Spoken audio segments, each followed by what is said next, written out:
yang membezakan si bijaksana. Assalamualaikum kawan-kawan. Nama saya Nuha Safia binti Hasrul Nizam.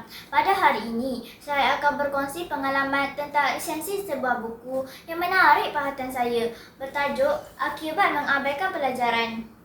Untuk pengetahuan kawan-kawan, buku ini merupakan buah tangan yang ditulis oleh saudari Zarina binti Ismail yang merupakan penulis cerita kanak-kanak.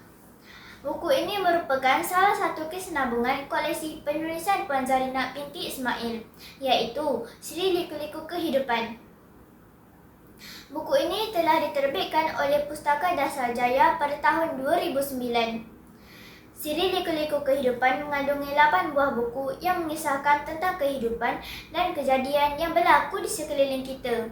Antaranya, Siri Kisah di Bulan Puasa, Nyaris Terpedaya, Pencemaran di Sungai Lama, Pengalaman Berkemah di Pulau Kabung, Perkemahan Pengakap, Tragedi di Sungai Merbok, dan Utamakan Kesihatan dan Kebersihan.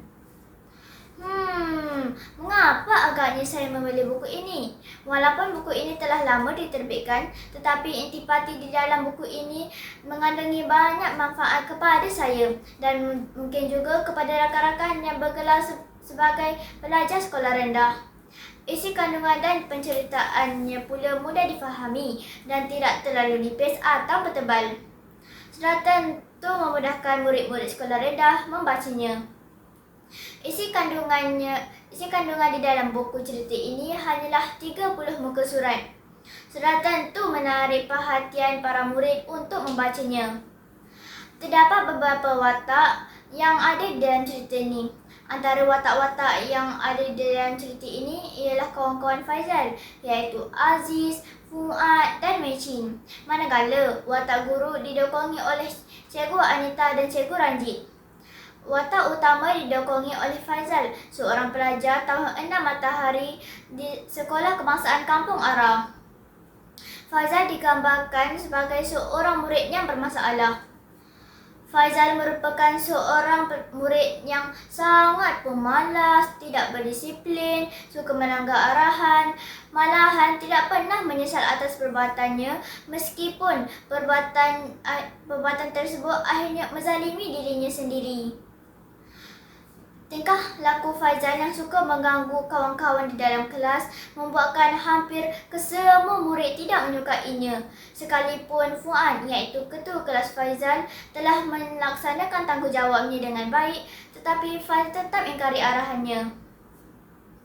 Perkembangan plot cerita ini dimulakan apabila Faizal memperlekehkan nasihat guru kelasnya, Cikgu Anita, supaya belajar bersungguh-sungguh.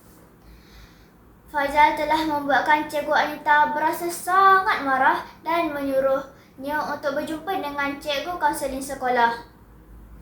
Semua nasihat telah diberikan kepada Faizal ibarat mencurah air ke daun keladi. Akibat kedegilannya sendiri, Faizal langsung tidak membuat persediaan peperiksaan yang akan dihadapinya. Sedangkan rakan-rakannya sedang mengikut kelas tambahan dan mengulang kaji pelajaran. Klimaks cerita ini disudahi dengan kegagalan Faizal untuk menjawab ke semua soalan peperiksaan. Faizal berasa buntu kerana dia tidak mampu untuk menjawab semua soalan yang diajukan. Natijahnya, Faizal telah gagal pada semua kertas ujiannya, sedangkan rakan-rakannya berjaya mencapai kejayaan yang diimpi-impikan. Bak kata pepatah, nasi telah menjadi bubur. Begitulah sedikit resensi buku Akibat Mengabaikan Pelajaran. Sebagai seorang murid, motivasi diri sangat penting kepada seorang pelajar kerana berfungsi sebagai santapan rohani di sepanjang kehidupan kita.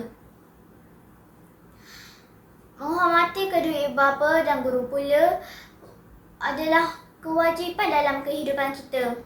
Oleh itu, kita kita perlulah membaikkan diri kita dan mencuba untuk mencapai cita-cita walau apa jua rintangan yang datang. Persis peribahasa Melayu,